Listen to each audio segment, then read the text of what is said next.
हाल ही में हुए मंत्रिमंडल विस्तार में खुद को शामिल न किए जाने से नाराज वरिष्ठ राकांपा विधायक और समता परिषद के संस्थापक छगन भुजबल ने मंगलवार को पार्टी अध्यक्ष और महाराष्ट्र के उप मुख्यमंत्री अजीत पवार और कार्यकारी अध्यक्ष प्रफुल्ल पटेल की आलोचना की और पूछा कि क्या वह उनके हाथों का खिलौना है।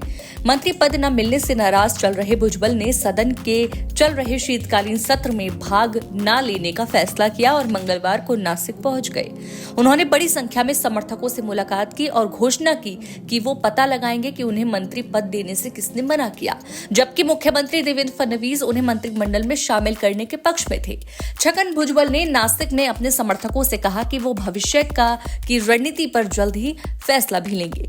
उन्होंने कहा कि अजीत पवार और प्रफुल्ल पटेल ने कहा था कि वो मुझे मंत्री पद देने के बारे में मुझसे चर्चा करेंगे, लेकिन वो चर्चा के लिए नहीं बैठे।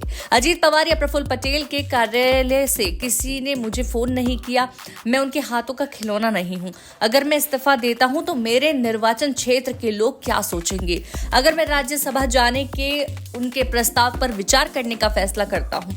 अजीत पवार और प्रफुल्ल पटेल पर निशाना साधते हुए भुजबल ने आगे कहा कि छगन भुजबल ऐसे व्यक्ति नहीं हैं। अगर उन्हें बैठने के लिए कहा जाए तो वो बैठ जाएंगे और अगर खड़े होने के लिए कहा जाए तो वो खड़े हो जाएंगे। उन्होंने कहा, मैं राज्य के सभी कार्यकर्ता से चर्चा करूंगा और अगले कदम के बारे में सोचूंगा। लोकतंत्र में सभी को अपनी बात कहने का अधिकार है और मैं ये पता लगाने की कोशिश कर रहा हूं कि मुझे मंत्री पद के लिए किसने खारिज किया। भुजबल ने कहा, हर पार्टी के लिए निर्णय पार्टी प्रमुख द्वारा लिया जाता है। जैसे देवेंद्र फडणवीस भाजपा के लिए निर्णय लेते हैं, एकनाथ शिंदे शिवसेना के लिए निर्णय लेते हैं, इसी तरह अजीत पवार हमारे समूह के लिए निर्णय लेते हैं। उन्होंने कहा, मुख्यमंत्री फडणवीस ने जोर दिया था कि मुझे मंत्रिमंडल में होना चाहिए। मैंने खुद इसकी पुष्टि की है। मैंने लोकसभा में अपना नाम घोषित किया था। उन्होंने कहा, राज्यसभा सीट का मामला आया। मैंने कहा मुझे जाने दो, लेकिन मुझे टिकट नहीं दिया गया।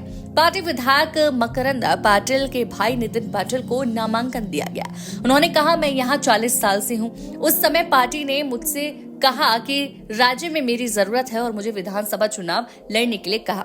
मैंने चुनाव लड़ा और जीत हासिल की।